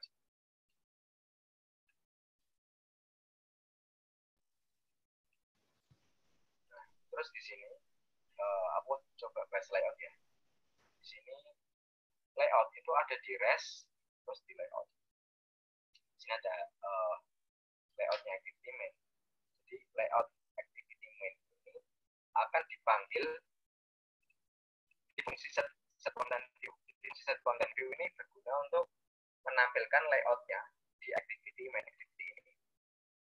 Di artinya main activity itu menggunakan layout activity main.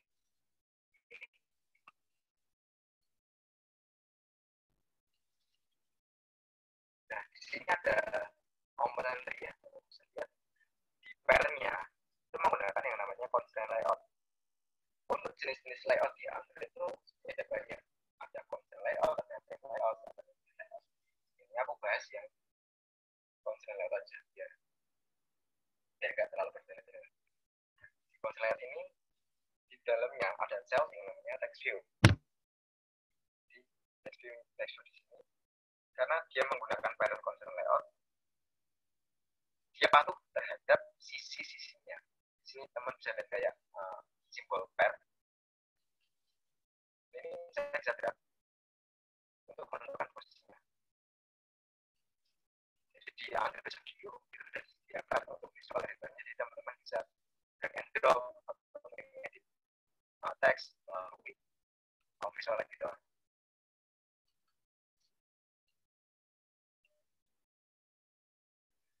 Nah, ini aku mau ganti teksnya ya. Nah, di sini ada input teks, aku bisa ganti ke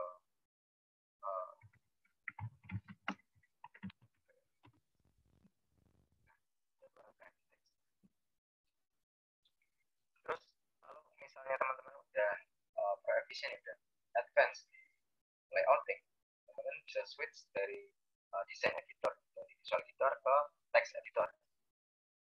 Jadi tampilan sebenarnya dari layout XML itu seperti ini. Namun ini bakal di-render oleh Android, oleh framework Android, tampilan seperti ini. Kalau teman-teman pakai HTML di programan web ya, ini kayak HTML-nya, ini kayak JS-nya, gampangnya seperti itu. Jadi ini untuk visualnya, ini untuk business logic.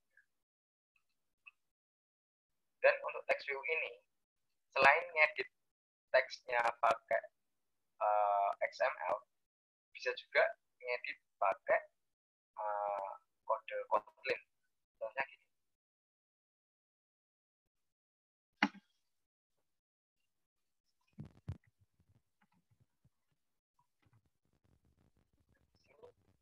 Awalnya kan hello world ya.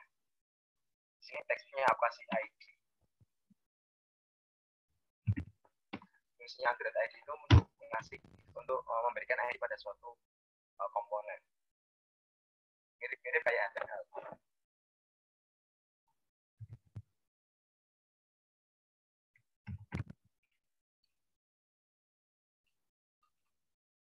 Kasih ID teks utama. Nah, terus di main activity untuk standarnya, standar pemakaian untuk mencari sebuah komponen dari layout itu di Kotlin itu menyediakan yang namanya Kotlin Synthetic View. Untuk menggunakan Kotlin Synthetic View, kita perlu implementasi import layoutnya seperti ini.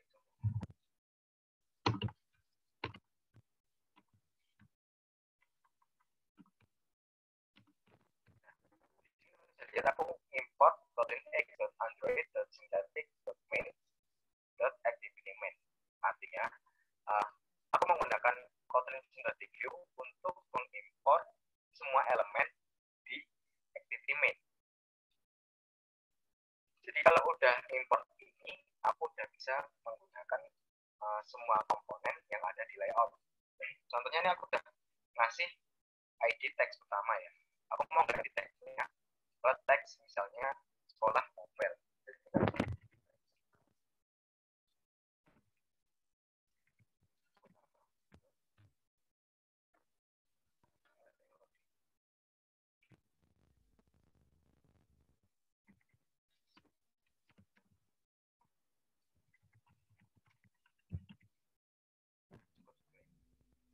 Lihat ini import slide-nya udah digunakan oleh Kotlin ini. Jadi dengan menggunakan Kotlin itu lebih singkat dan lebih cepat karena tinggal kita import view lalu kita gunakan. Mungkin kalau penjelasan saya kurang jelas, ditanyakan ya.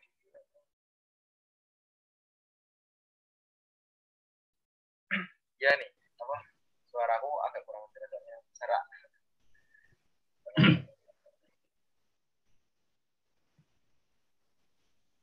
Mungkin ada yang mau ditanyakan dulu. Berarti secara penulisan keseluruhan jauh lebih ini ya, jauh lebih sederhana dibanding pakai Java ya. Betul. Teman-teman udah mulai ngebul. Mungkin ya untuk teman-teman yang awam itu pusing. Ya, aku paham sih. Harus belajar dari awal untuk bisa jadi nggak apa-apa kalau yang pusing itu wajar. Dulu waktu aku belajar dari awal juga pusing. Butuh proses ya. Iya, butuh proses. Cuman ini agak menarik nih. Si Mas Ezra ini masih 18 tahun. Udah nyemplung di dunia ini gitu. Aku 18 tahun dulu masih ngapain ya? Masih main nggak jelas kayaknya. Kalau aku boleh sedikit sharing tuh, aku kan sekolah SMK di SMK Negeri 7 Semarang ya. Jurusan Teknik Komputer dan Jaringan. Emang dari sekolah itu kan nggak ngasih kurikulum pemrograman. Cuman emang aku dari SMP emang suka programming. Jadi secara otodidak aku belajar sendiri. Dulu pertama kalinya tuh aku belajar Java. Jadi bahasa yang pertama kali aku kuasai itu Java. Lalu Java lanjut masuk SMK itu mulai kenal Android. Waktu itu Android versi Lollipop, API versi 2. Mau mulai masuk ke Android. Nah, setelah itu Kotlin. Sejak itu mulai belajar ke platform online seperti web, backend, seperti itu. Menarik. Ya, aku juga tadi sempat kaget dengan bilang masih 18 tahun.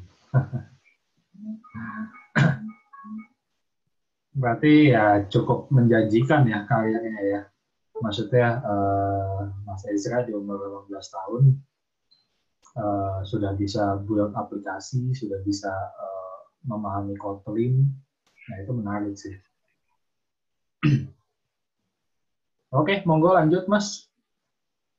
Kalau belum ada pertanyaan.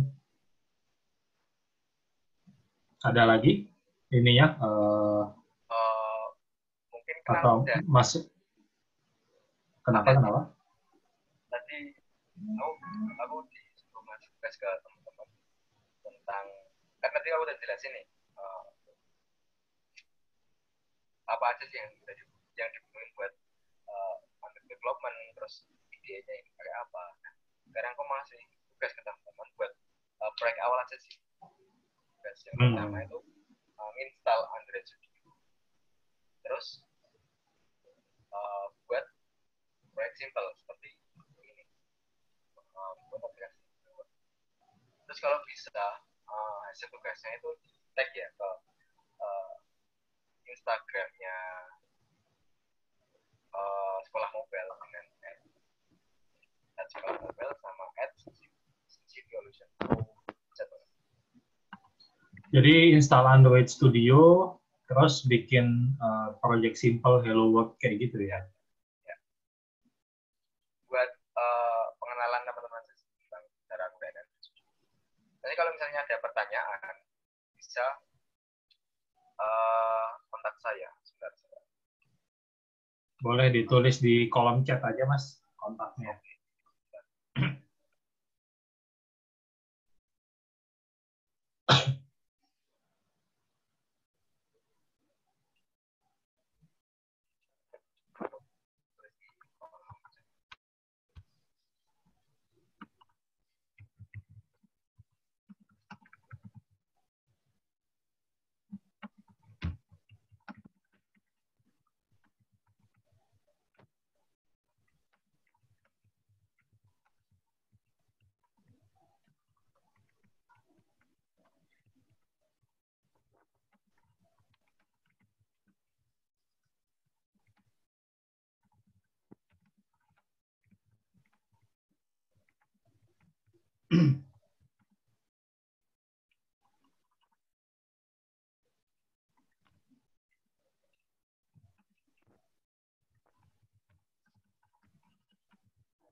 Kalau ada pertanyaan, bisa email ke saya. Kalau misalnya ada bingung dan nyari Google itu nggak ketemu tentang Kotlin atau tentang Android, sharing dan sebagainya, itu bisa kontak saya di relasi.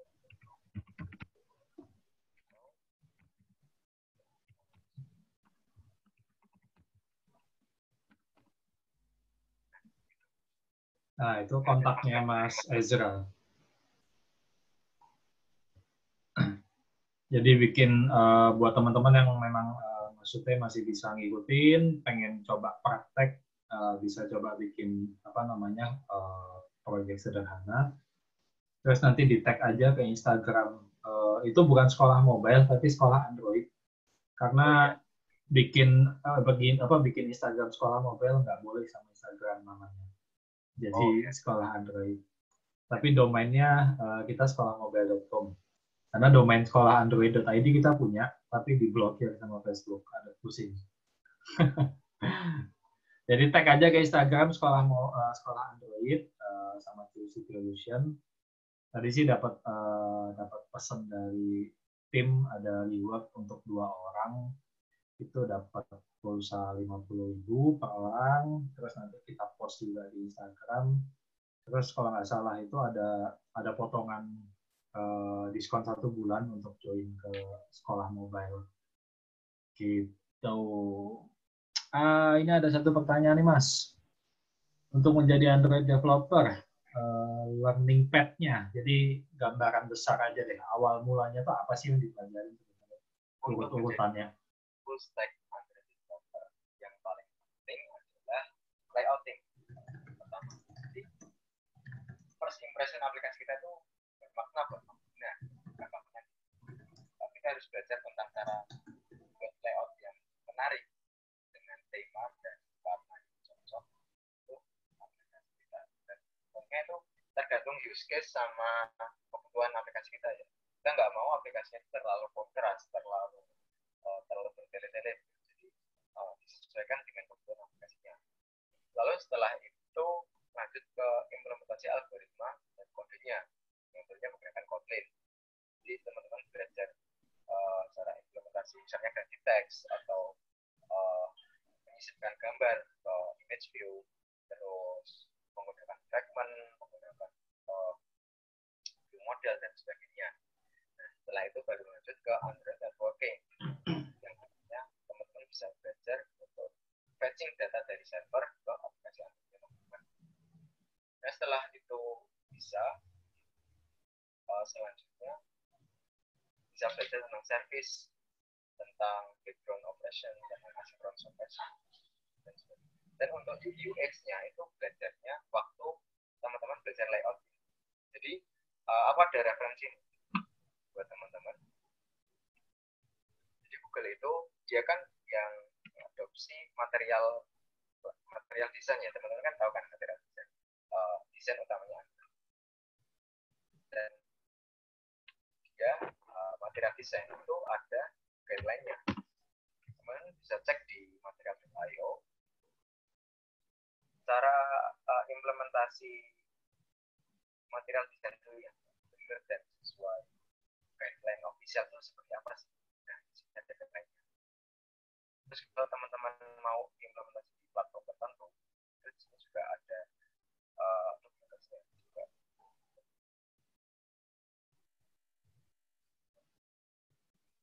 Oh ya, di sini juga ada icon-iconnya, ada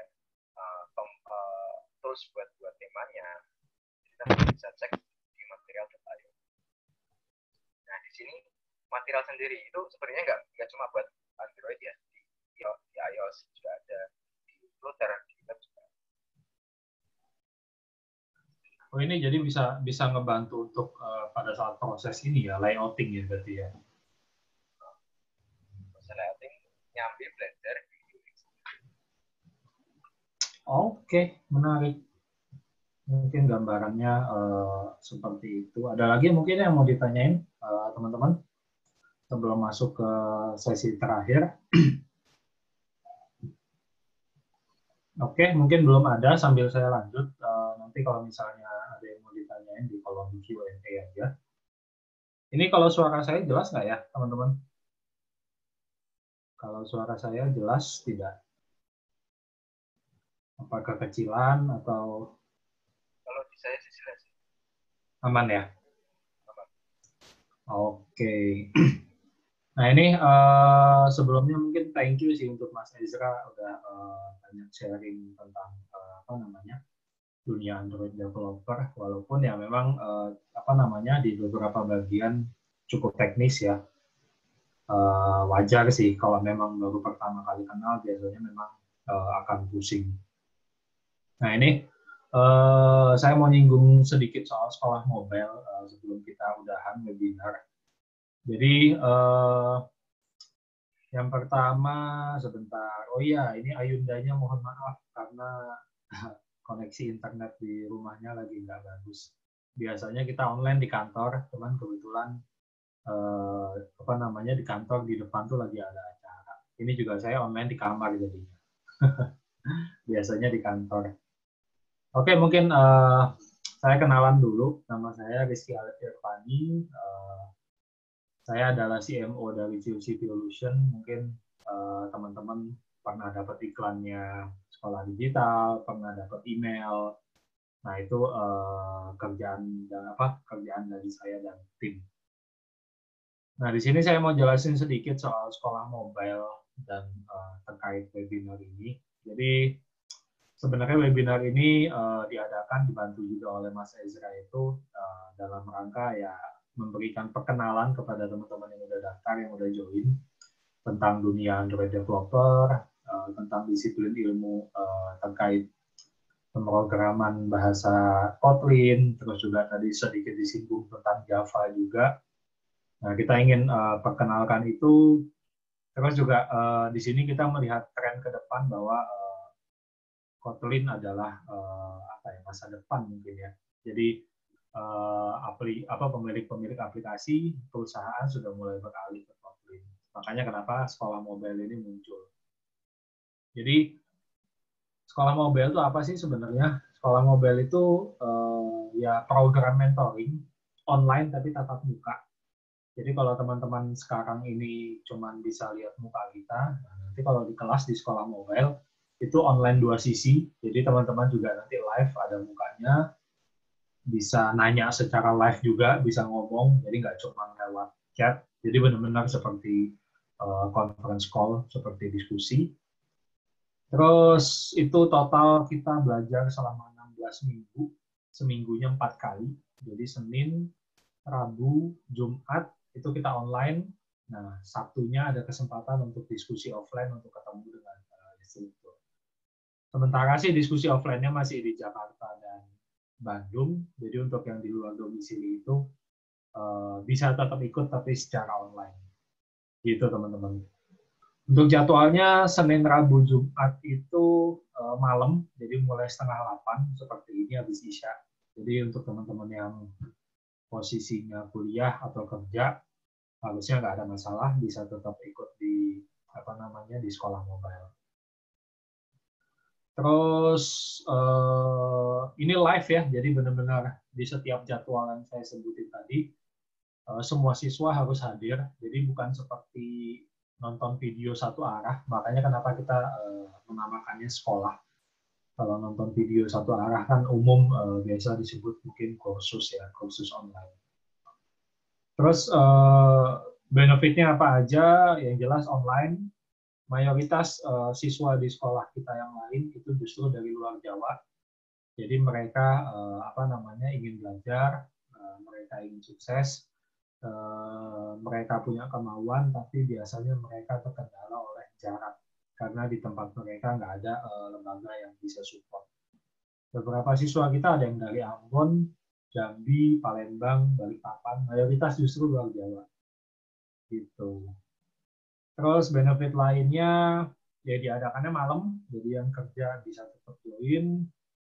Terus instrukturnya juga memang kita nggak main-main, dari sekolah mobile kita ambil instruktur yang memang real praktisi di industri, jadi bukan cuma nanti akan membahas teori, tapi bakal banyak ngerjain project-project berbasis environment juga. Termasuk Mas Ezra juga, ini adalah salah satu praktisi yang memang udah cukup lama bergelut di dunia software development. Terus walaupun kelasnya live, tapi ada rekamannya, tetap kita sediakan rekaman, jadi teman-teman bisa ditonton ulang untuk belajar. Terus ada project berbasis real industri, jadi teman-teman bisa bisa ngerjain real project sesuai yang ada di industri.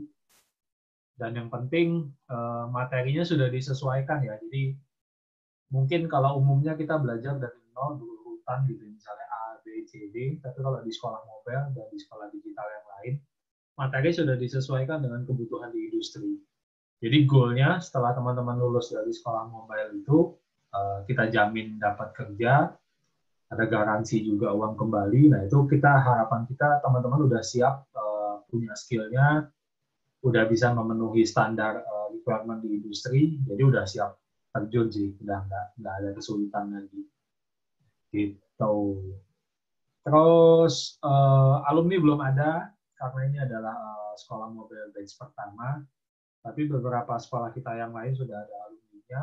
Contohnya sekolah DevOps itu udah ada alumni yang udah kerja di Tribun, ada beberapa yang kerja di startup juga, terus ada yang naik level jadi di kantor lama tapi upgrade level jadi DevOps engineer. Untuk sekolah mobile belum ada alumni karena memang masih batch pertama, tapi dengan model belajar yang sama persis, dengan bisnis model yang sama, insya Allah hasilnya juga tidak akan jauh berbeda. Gitu. Terus ini sekolah mobile sebenarnya belum rilis, jadi websitenya juga masih kita develop. Kita rencana akan mulai buka pendaftaran itu di hari Senin atau Selasa. Jadi teman-teman nanti bisa bisa standby aja untuk pantau informasinya.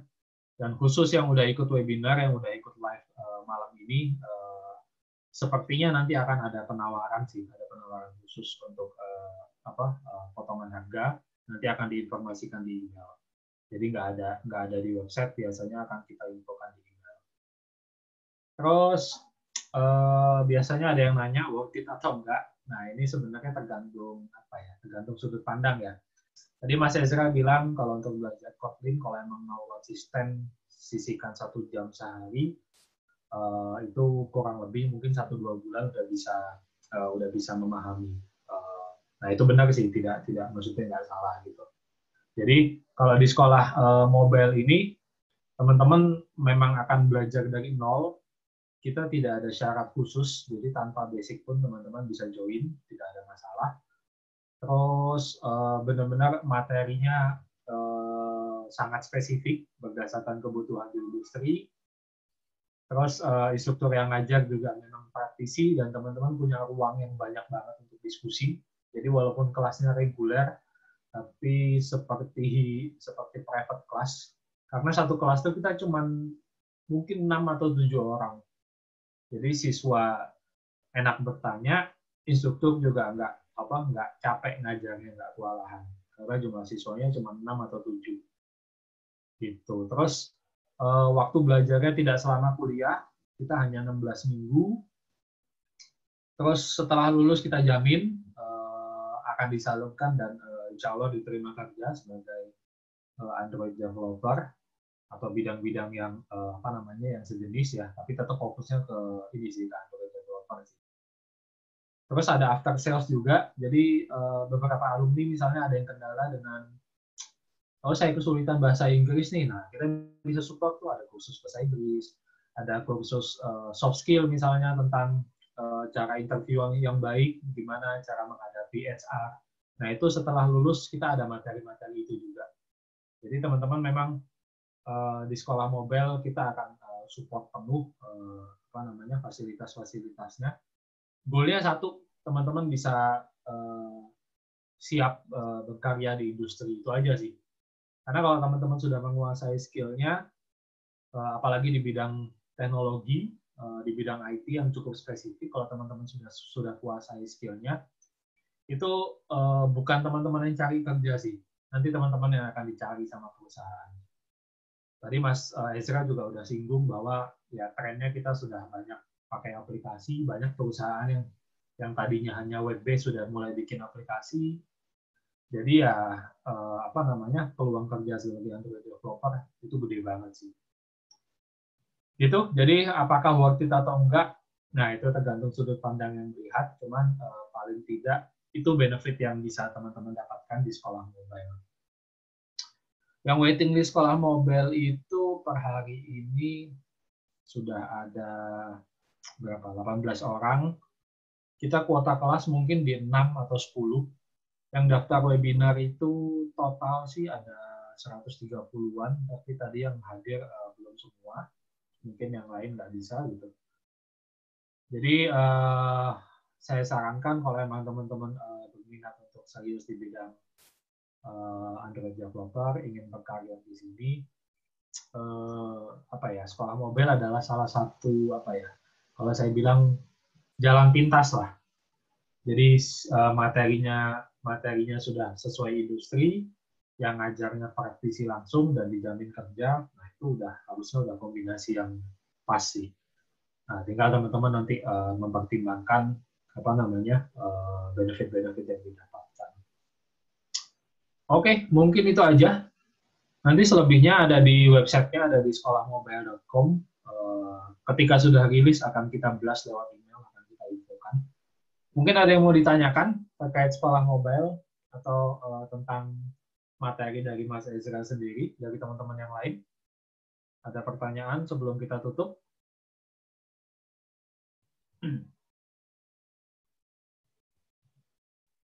Oke, sepertinya nggak ada, udah cukup jelas.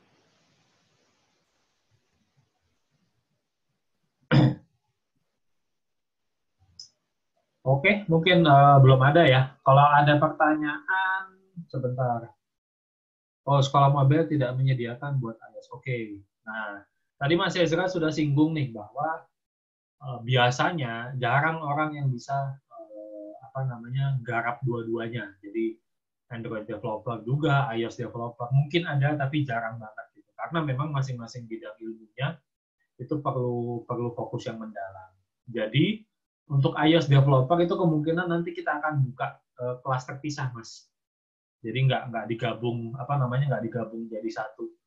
Jadi Android developer aja materinya cukup banyak, cukup berat untuk bisa menguasai. Jadi memang kita akan pisah. Untuk iOS developer mungkin kita akan buka kelas sendiri sih. Kita belum riset, tapi kalau memang based on research ternyata demand-nya tinggi, terus kebutuhan talentnya masih sedikit, ada kemungkinan kita akan buka kelas. Gitu Mas Patan. Oke, mungkin nggak ada lagi yang nanya. Ini untuk Mas Ezra, sekali lagi, udah ada. Untuk setiap pertemuan jangan lama, udah pusing duluan. Siap-siap, Mas Arianto. Untuk di kelas sih kita rata-rata 2 jam, 3 jam sih. Pusing tidak bisa dihindari, jadi memang pasti wajar. Di beberapa sekolah digital yang lain juga, di sekolah DevOps misalnya atau sekolah hacker, itu ada yang gugur di tengah-tengah, jadi baru belajar sebulan setengah, udah nggak kuat, udah memutuskan berhenti. Kalau saya boleh mengutip salah satu quote dari instruktur bahwa no pain no gain ya. Jadi udah terkenal bahwa DevOps engineer, cyber security engineer, DevOps Android developer itu udah terkenal untuk menembus gaji 2 digit itu gampang. Benar nggak Mas Ezra? Nah, cuman jangan dilihat indah 2 digitnya nih, perjalanan untuk kesananya itu. Gitu. Jadi walaupun di sekolah mobile ataupun sekolah digital yang lain kurikulumnya udah oke, udah lengkap, instrukturnya juga memang praktisi, terus ada jaminan kerja, tapi ya saya nggak memungkiri bahwa pasti ada pusing, ada capek. Kita belajar maraton selama 16 minggu, selama 4 bulan untuk mencapai skill tertentu. Nah, cuman kenapa saya berani bilang ini? Karena di apa namanya di pilot project kita di sekolah DevOps itu alhamdulillah berhasil. Jadi mulai dari metode belajar, terus fasilitas yang diberikan, sampai dengan jaminan kerja yang didapatkan, alhamdulillah goalnya tercapai. Makanya kenapa sekolah DevOps sekarang udah jalan 4 batch gitu. Makanya setelah sekolah DevOps itu valid, kita research materi-materi yang lain, dan salah satunya adalah sekolah mobile ini. Jadi memang semua udah based on research, sudah kita perhitungkan. Kita sudah banyak discuss juga dengan para instruktur, termasuk di sekolah mobile ini juga nanti ketika bikin kurikulum, bikin modul, itu akan banyak discuss dengan instruktur. Gitu, Mas Arianto. Kita pengennya sukses bareng, kita pengen bantu teman-teman. Goalnya cuma itu sih, karena kalau sudah menguasai skill, dapat kerjaan yang sesuai keinginan, naik level finansial, harusnya naik level untuk kesejahteraan hidup juga sih. Gitu. Oke, mungkin kalau nggak ada lagi yang ditanyakan, udah pas jam 10 nih. Sekali lagi, thank you Mas Ezra. Udah mau banyak berbagi. Sekali lagi, saya salut, masih 18 tahun, tapi udah bisa berkontribusi seperti itu di dunia teknologi. Mudah-mudahan bisa jadi motivasi untuk teman-teman yang lain untuk bisa Mas Ezra bisa, artinya teman-teman yang lain juga saya yakin pasti bisa sih. Gitu. Oke, mungkin itu aja. Sekali lagi saya Rizky Fani dari Sekolah Mobile, mohon undur diri. Saya sampaikan permohonan maaf juga dari Ayunda karena ada kendala koneksi. Untuk informasi selanjutnya silakan dipantau di sekolahmobile.com. Dipantau juga di email, 100% semua informasi hanya kita sampaikan melalui email. Oke? Oke, mungkin itu aja. Sekian, terima kasih, selamat malam, dan assalamualaikum warahmatullahi wabarakatuh.